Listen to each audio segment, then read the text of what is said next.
Okay, so we're recording now, and again, John McCarthy is serving as my co-host.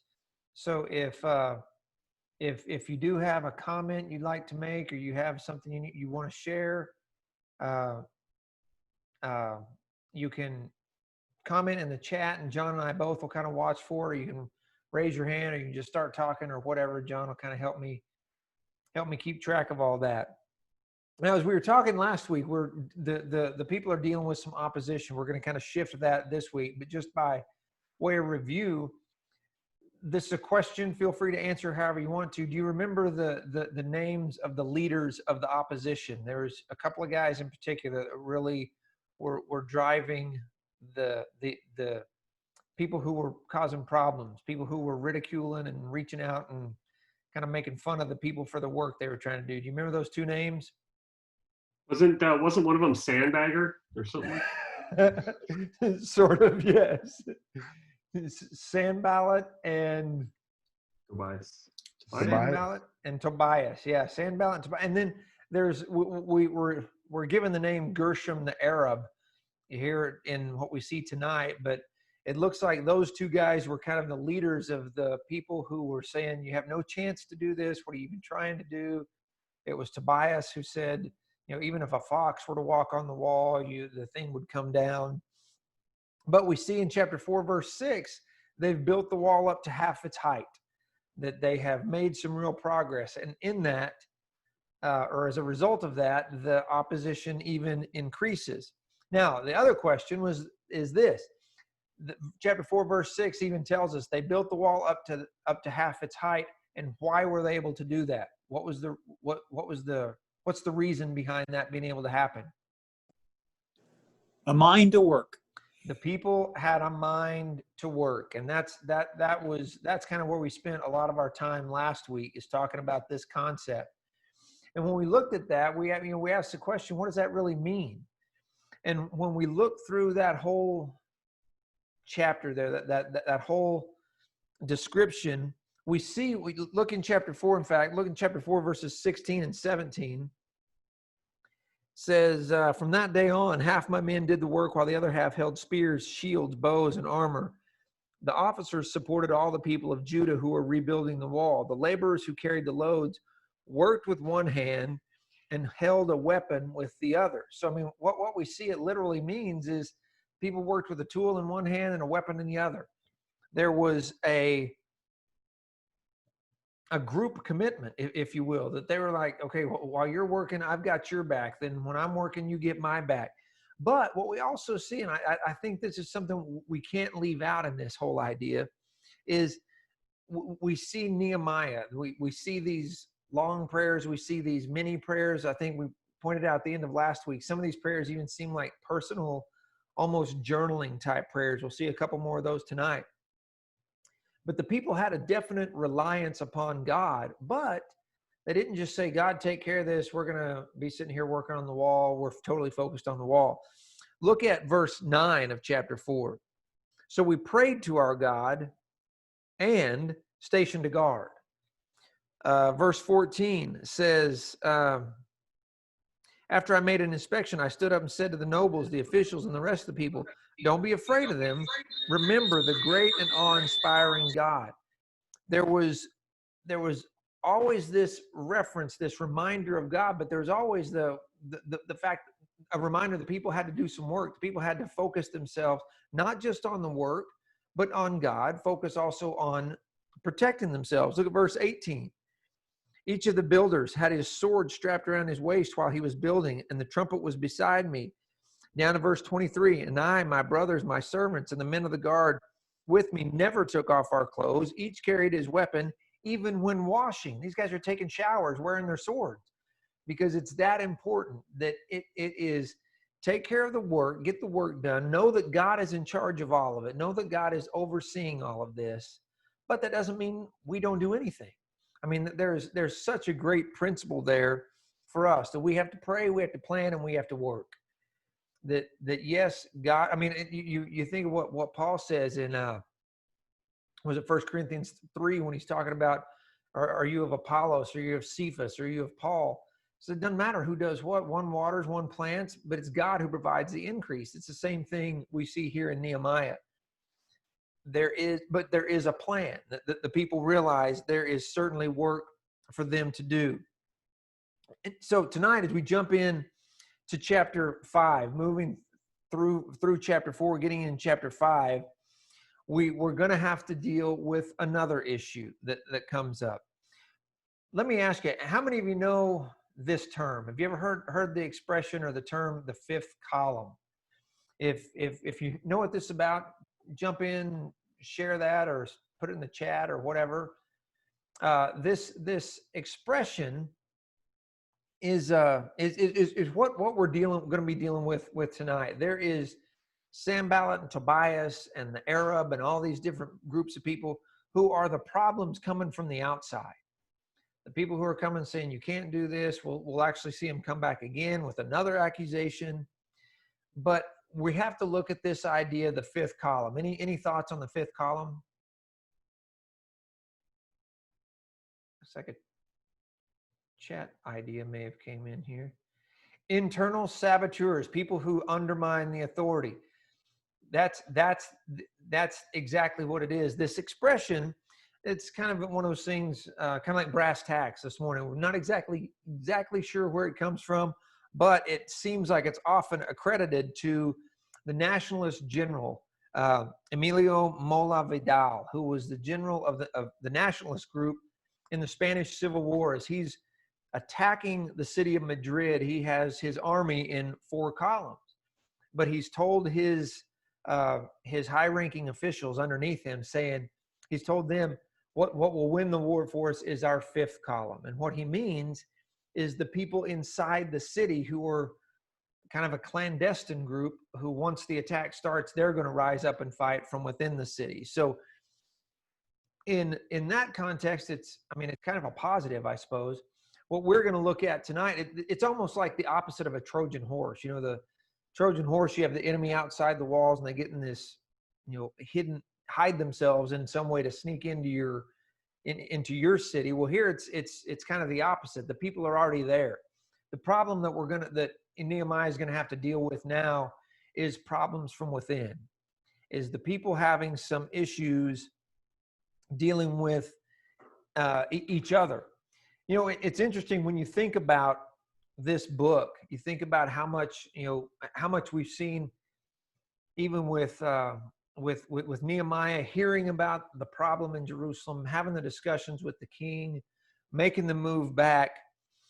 To me, it's significant how much time or how much writing is given to each situation. Nehemiah gets the news about Jerusalem. That all takes place in really less than 1 chapter. His discussions with the king take place in basically half of a chapter. The survey of the walls, making the plan of here's what we have to do, that all takes place in 1 chapter. But then when we get down to who is actually doing the work, dealing with the people, an entire chapter is given to the lists of all these people doing the different work. And then when we get into the work and we get into this particular issue, the next 3 chapters are given to dealing with this internal conflict. Nehemiah, the book itself is often looked at as rightly so, looked at as a great book on leadership. And just that breakdown of the chapters, to me, says a whole lot about what leadership is. There's the assessing the problem, figuring out a plan for the problem, but then a great deal of leadership is dealing with people and dealing with conflicts that come up between people. So as we look at this, I want to kind of read through these verses at the beginning here of chapter 5, and I want to kind of break it down a little bit as we go through it. So again, it ends with this idea of we're all defending the wall. It's a real positive note that the work is getting done in spite of the opposition. Now then, chapter 5, verse 1. There was a widespread outcry from the people and their wives against their Jewish countrymen. So already that doesn't sound great, right? First group, some were saying, we, our sons and our daughters are numerous. Let us get grain so we can eat and live. Now, what this seems like is that a lot of men who are supporting their families basically as day laborers outside the city have come to the city to work on the walls, because that's the call right now. Come work on the walls. But their families back at their farms are saying, we don't have the food because we don't have, this isn't the way this usually works.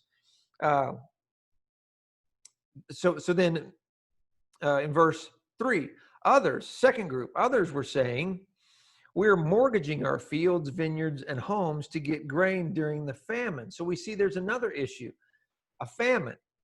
And this group, the way it sounds is these people are borrowing money to pay for, their sustenance, to their mortgage in their fields, which was a common practice, by the way. But what would usually happen is they'd borrow money to get through the season, and then when the harvest came, they'd just pay it back. I mean, that happened for centuries. But there's no harvest with a famine, and then there's no harvest if there's nobody there to harvest it. So these people have a problem. Now then we get to the third group. Verse 4, still others were saying, we have borrowed money to pay the king's tax on our fields and vineyards. We and our children are just like our countrymen and their children, yet here's the problem, we are subjecting our sons and daughters to slavery. Some of our daughters are already enslaved, but we are powerless because our fields and vineyards belong to others. So the problem here is, yes, it's not enough people, not enough workers to harvest. Of course, there's the famine, but there's this problem of we're borrowing money to pay the king's tax. Now, this is not the tax to pay for the wall, because the king basically paid for all this when they left. This is just a standard tax. But if you've studied much scripture at all, you know that in that era, even up and through Jesus's day, tax collectors had kind of a reputation of, king tells me I've got to collect 10%, I'm going to come collect 15%, and I'm keeping 5%. The common king's tax in that day was about 12%, but usury or financing tax, like if you had to pay the tax and you had to borrow money to pay that tax, it seems from ancient records that sometimes that interest would be 40 to 50%. And that seems to be what the Jews are doing to their fellow Jews. So that's a problem. Yeah, the famine there's no control over that. The king's tax, they expect that. Even really the people going to work on the wall, you kind of expect the men to go work on the wall because that's what they've been called to do. But the problem really is greed. The wealthy Jews seem to be sticking it to the poor Jews. The people who need the money to pay the tax, people who need to borrow money in order to have food. You look in chapter 5, verse 2, let us get grain so that we can eat and live. It sounds like people are saying, yeah, the wall's a great idea, but I can't eat the wall. we got to have food. We've got to have something to get by on. So the problem is, the famine, but it's compounded by people not treating each other right.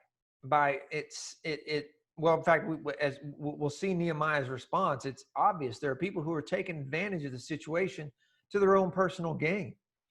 And that is, as we'll see in just a minute, that is not something Nehemiah is going to be okay with. And before we get to Nehemiah's response, I want to just read this quote to you. I don't know if you know the name Francis Schaeffer. Is a guy, he's a theologian, I guess, from the 1900s, wrote a lot of books, really a smart guy, has a lot of great stuff. Some of his theology I can't agree with. I don't think it's scriptural, but a lot of his principles I think are really good. Well, his son wrote a book called The Myth of Neutrality. And in the introduction to the book, he says this: there are times in which anyone with a shred of moral principle should be profoundly angry. We live in such times. Now he's writing, I believe, in the 70s, 80s, or 60s and 70s. But this idea certainly applies to Nehemiah's time. As Nehemiah sees this, now certainly the idea of what's the term? Righteous indignation. We can go too far with that. But when we see people being mistreated, when we see things being done unfairly, that ought to stir something within us. Now, look at Nehemiah's reaction in verses 6 and 7. I became, and this is pretty clear, I became extremely angry when I heard their outcry and these complaints. After seriously considering the matter, I accused the nobles and officials, saying to them, each of you is charging his countrymen interest. So I called a large assembly against them, and they go into this discussion of it. So what we see from Nehemiah is again, this is a book that many people look to as a leadership model. Nehemiah was the governor. Nehemiah was the guy who was in charge, but he didn't take advantage of that role. I mean, when we look at this, in fact, we're going to contrast this here in just a couple of minutes. When these people come to him with this complaint, first thing he does is he listens. I mean, that is, I mean, that's a great example, but really that's kind of, I mean, especially for his day, he's the leader of all these people. And these, basically what it amounts to is these poor people come to him to complain. He very easily could have said, talk to somebody else, talk to some other official, talk to somebody below me. I'm too busy for this. But he doesn't. He takes the time to listen to the people. So what we see is that he was in charge. He was the leader of the people, but he wasn't someone who lorded over people. He wasn't a guy who acted like this guy. He wasn't a vicious ruler. He wasn't a guy who was untouchable. He was a guy who let people come and talk to him, and he listened to their complaints. Now, again, this whole idea of taxes being paid, even the Jews being paid, taxes being paid to support Nehemiah was common. In fact, it's the practice. But look how Nehemiah describes this. Look at verse 15. Skip down to verse 15 of chapter 5. Where'd it go? Oh, the governors who preceded me had heavily burdened the people. Now, that's kind of interesting because he's talking about, I mean, maybe going back to Ezra, somewhere in there. I don't know who he's talking about specifically, but he says, the governors who preceded me had heavily burdened the people, taking from them food and wine, as well as a pound or 40 shekels, some translations, of silver. Their subordinates also oppressed the people. But, listen to this, is so Nehemiah, but because of the fear of God, I didn't do this. Instead, I devoted myself to the construction of this wall, and all my subordinates were gathered there for the work. We didn't buy any land. He makes it clear that the work was his priority. It wasn't gain. He wasn't trying to get rich off the backs of the people. He wasn't expecting the people to pay his way. He was generous. He did things the right way. Like I said, as a leader, he listened to the people. But what we also see in this is that not only was he willing to listen to the people, he did what was necessary to get the people who needed help. This is a great lesson. I mean, in our day and age, this is tough. In our day and age, it's very easy to say, well, there's a program, there's something that person could go to. There's something that, something I pay my taxes that ought to help that person. Well, and that's, I get it. There's a lot of truth in some of that. But we as God's people, as we see Nehemiah doing here, we've got to look out for each other. I taught this material at camp several years ago, and one of the adults at camp kind of told the kids is, what we learned here during the week was that the people were sent into captivity because they didn't take care of each other because of social injustice. And I don't think that's right. I mean, I don't think the people went into captivity because of social injustice. They went into captivity because they were disobedient and they were idolatrous, and they were warned for centuries. But what we do see is now that they're back, Nehemiah is very aware of we can't treat people poorly. God shows us by preserving Nehemiah's story for us that we can't tolerate, especially when it comes to our own, to our brothers and sisters in Christ. We can't look the other way when people have needs. We can't, and certainly we can't mistreat people who have needs. We have to be people who treat each other fairly and hold up fair treatment and expect fair treatment. And we're people who are going to look out for each other. I mean, Nehemiah, as a leader with a huge project in front of him, takes the time to listen to people who have needs. And then in, in verse 9 of chapter 5, he comes to this resolution. He says, "Then I said, what you're doing isn't right. Shouldn't you walk in the fear of our God and not invite the reproach of our foreign enemies? Even I, as well as my brothers and my servants, have been lending them money and grain. Please let us stop charging this interest." Verse 12, they responded, "We will return these things and require nothing more from them. We will do as you say." So, I mean, again, just a great picture of leadership. Steps in and says, this is wrong. This is not how we should be treating each other. Let's stop this. And the people, again, a guy who has lived out what it means to be a leader, makes it much easier for the people to follow and say, okay, this isn't right. We aren't going to do this. Now, skip down to verse 19. This is a verse that people kind of wrestle with a little bit. Verse 19, he says, and this is another one of those, I believe it was John that called it kind of like a journaling prayer. "Remember me favorably, my God, for all that I have done for this people."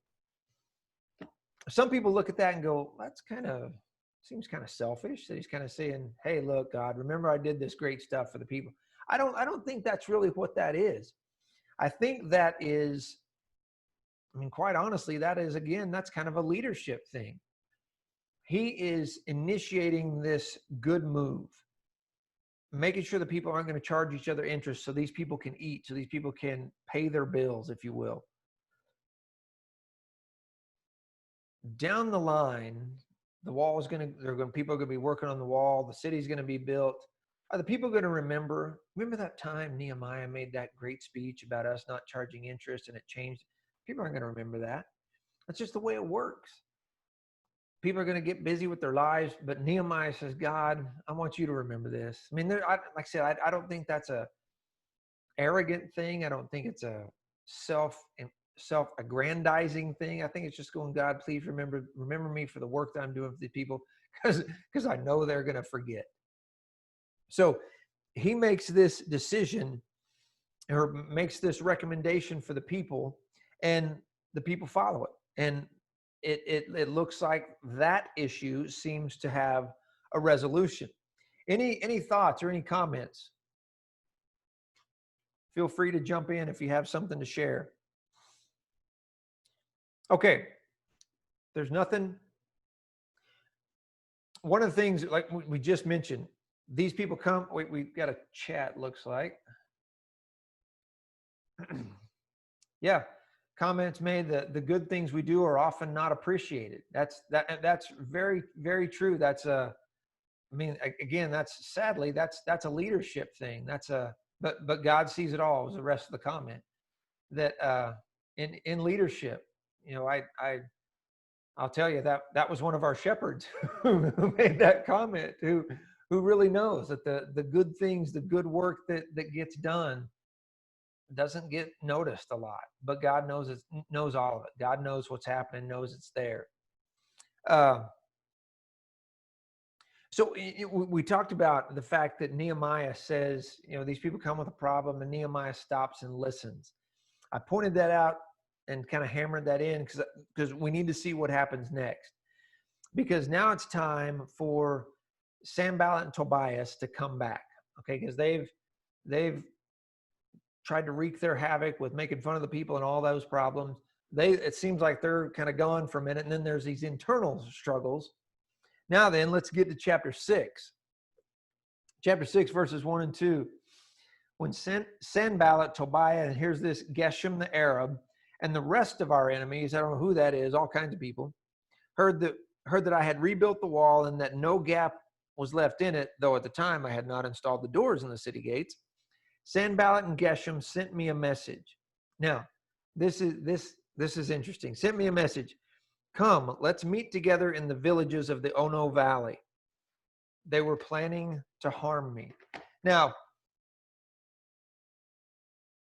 this tells us a little bit about Nehemiah as a leader, for one thing, that he knows that these guys who have been out to ruin everything that he's doing, they're asking him to come meet him in this little town kind of away from everything. I think it's funny that it's in the Ono Valley. Oh no, I don't want to go there. But Nehemiah knows that's not okay. They don't want me to come there to sit and talk. This is a hit. I mean, that's basically what this amounts to. So Nehemiah knows that that's not going to work. So he doesn't go. But he sends a messenger with this message. Keep going here. Now, again, remember, this is the guy who had his people coming to him with problems about food and paying bills. Look what he says here, verse 3. So I sent a messenger to them saying, I'm doing important work and cannot come down. Why should the work cease while I leave it and go down to you? I think that is such a great statement. He's telling them what we're doing here is more important than coming to deal with whatever you guys are trying to do. And number one, he knows what they're trying to do, but he says this work is way too important for me to come deal with your shenanigans or whatever you want to call it. These guys trying to harm him, trying to harm the work. Now, what's not funny, what's bizarre about this is that 4 more times these guys try to get him to come meet with them. Well, let's just look at 5 through 9 real quick. Sanballat sent me the same message a 5th time by his aide, who had an open letter in his hand. It was written, "It is reported among the nations, and Geshem agrees that you and the Jews plan to rebel. This is the reason you're rebuilding the wall." So, I mean, he's just saying, we know what's going on. They're just making stuff up here. "According to these reports, you are to become their king, and have even set up the prophets in Jerusalem to proclaim on your behalf," making stuff up, saying, we know what you're doing. We've heard it, that you're trying to take over the place, and you're even having prophets proclaim your name. There is a king in Judah. These rumors will be heard by the king. So come, let's confer together. Verse 8, he says, "Then I replied to him, there's nothing to these rumors you're spreading. You're inventing them all in your own mind. For they were all trying to intimidate us, saying they will drop their hands from the work and it will never be finished." So Nehemiah understands what they're trying to do. They're trying to make him look bad. They're trying to intimidate the people. They're trying to stop the work in whatever way they can. And he knows it. Now, the end of verse 9 is again one of these seemingly very personal prayers. He says, "But now, my God, strengthen my hands." Again, just a great lesson, a great, maybe mini lesson for leadership. He makes a strong stand against these guys who are basically trying to, I mean, really what they're trying to do is get him off somewhere and kill him, or get him off somewhere and at least, hurt him in some ways. But he makes a strong stand against them. And he does it in a public way. He says, no, I know what you're doing. You're making all this stuff up. But in that little personal note, he says, God, give me strength to do this. Give me the strength to keep going. I mean, that is such a great message for us. To me, it compares very well with that little quick prayer before Artaxerxes. King says, what's wrong? You're acting different than usual. And he says that quick prayer and then approaches the king with his problem. Here he's saying, no, I'm not going to come talk to you guys. I'm doing a great work. I'm not going to be suckered into your rumors. But in his mind, or in his personal moments, he says, God, keep giving me strength.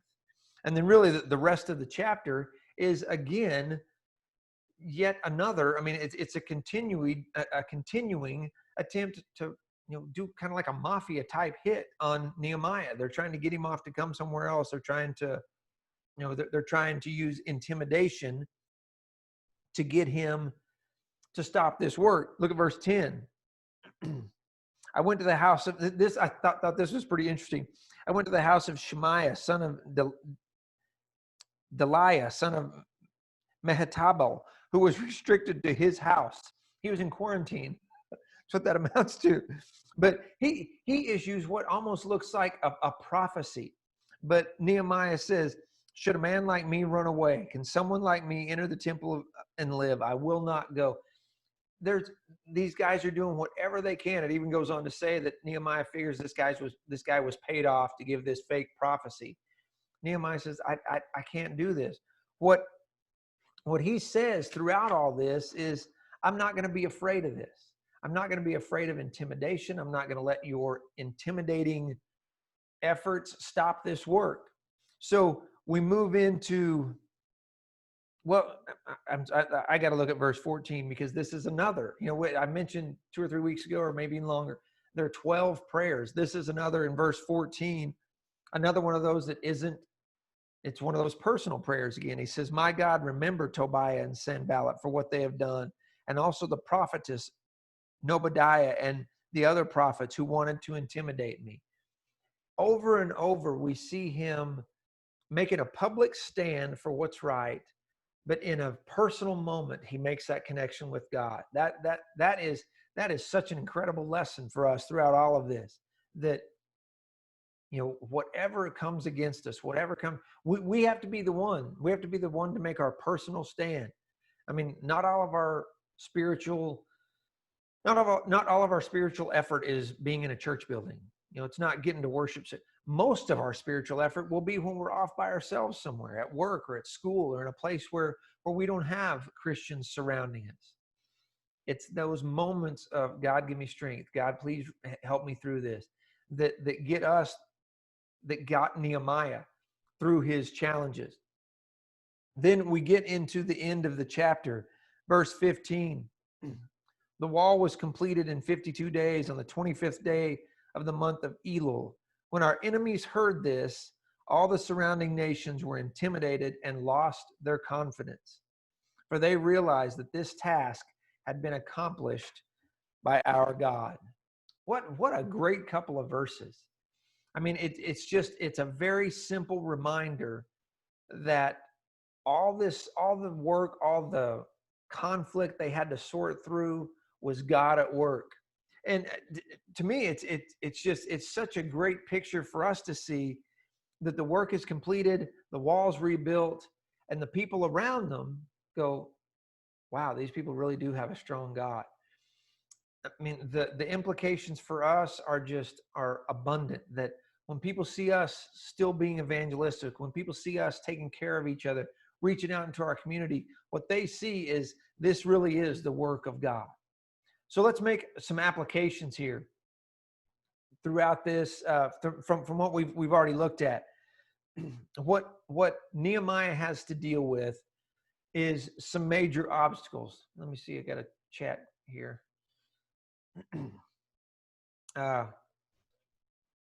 52 days, 52 days and no heavy machinery. Absolutely.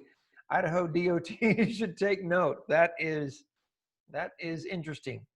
The work that these people got done in the short amount of time is definitely something we could see for a lot of our road work, i.e. Meridian between Cherry and Ustick. Okay, so anyway, some of the obstacles that Nehemiah had to deal with. We'll get through a couple of these and we'll have to call it good. Right off the bat, and we see it from chapter 4 on, we see this mockery. People saying the work you're trying to do, there's no way you can get it done. The effort that you're given to this is pointless. And like I said, Tobiah says, even if a fox were to climb on it, the whole thing would come down. We're often, as Christians, I mean, you don't have to look very far looking on TV shows or movies to see how we're portrayed. I mean, just in that, the way we're even portrayed. We're, Christians are usually kind of the goofy person, or the holier than thou, super righteous person, which is, I mean, honestly, probably not like a whole lot of us. But then when you look at this idea of the work that we're called to do, we're called to teach, we're called to be evangelistic. When you see how people in the world, the way they mock that approach, you're going to come at me with your Bible, you're going to come at me and, try and, make me a Jesus person or whatever. We're mocked constantly, whether it's in a public forum, like I said, like TV shows or movies, or even on a personal level. You know that, I mean, you've all probably dealt with being the person who doesn't go out to the bars after work with your coworkers, or doesn't go to the party with your friends on the weekend, and that there's a little bit of that. Yeah, who is this person? How come they don't live like everybody else? But in the idea of the work, the opposition is even making fun of the work that they're to do. The connection the connection for us is our work is always going to be made fun of, because our work is to change the people around us. Our work is to shine the light of Christ in the world around us, and people won't like that. People won't like the fact that we don't do the things other people do, and their reaction usually is to make fun of it, which goes to really the next one. It's the outside forces that we right now, man, we're in a time where, honestly, what I would say, the forces of Satan are front and center. They're on the front page right now. They're everywhere. We know the world's against us. 1 John chapter 3 talks about, that we understand the world is going to be coming against us. 1 John chapter 5 talks about the world, that we're to love the people of the world, but not the things of the world. We know who our enemy is. We talked about that even last week a little bit, I believe. The Ephesians chapter 6, that our enemy is not those individuals. It's the spiritual forces at work that are causing these individuals to act the way they act. It's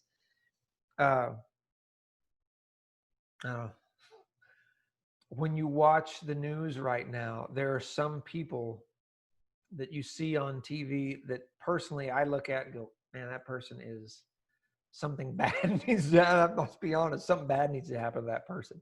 That person needs to be caught, arrested, something.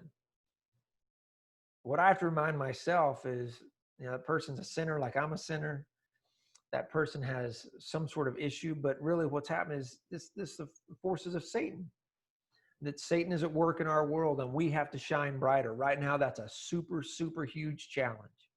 And again, what Nehemiah and the Jewish people could have done is, I mean, there's so many ways they could have reacted to the world around them, to these enemies. I mean, they could have turned this into a flat out war, but what did they do? You work, I've got your back. While I'm working, you get my back.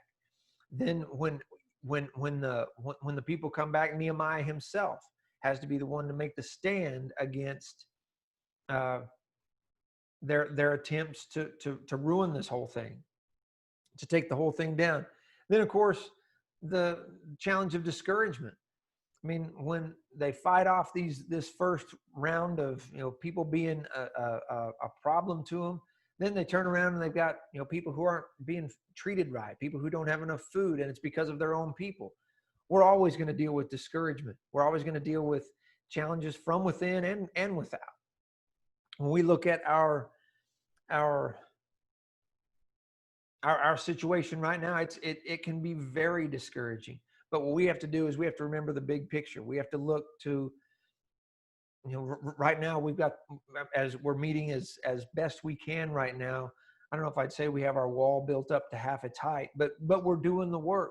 We can't be discouraged. I mean, we may have a setback sometime. I mean, we may get told by the whoever they're called, the Central District Health, that we have to change.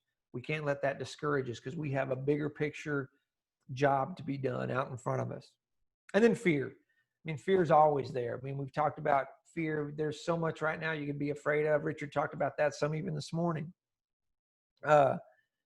It goes back to that 1 Corinthians 15:58. I think we talked about that last week. Be steadfast, be immovable, because we have a great big work in front of us, and there's going to be opposition. There's going to be opposition around us. There's going to be grumblers and complainers and whiners, even among ourselves. We can't be discouraged. We can't let those things drag us down, because we have a great big work to be doing. All right, we're going to stop right there for tonight. Any other thoughts, any comments you want to throw out before we turn the recording off? I think something. Let me see if there's chats. I can't get my chat thing to work. And they worked with one hand. Yeah, right. They defended each other and worked with the other hand. If we approach them, the people who are trying to be a distraction, trying to be our problem causers, if we approach them in love and with a good heart, they'll receive it much better. That is absolutely true. I mean, you get in politics right now, the vitriol going back and forth in politics, I don't think is making anybody real crazy about either side right now. And same goes for us. I mean, if people want to be those who mock us or try and discourage us or bring us in a place of fear, our only response is love, is handling the situation, but doing it the right way. Absolutely. Any other thoughts? All right, I'm going to shut the recording off here. Where'd it go?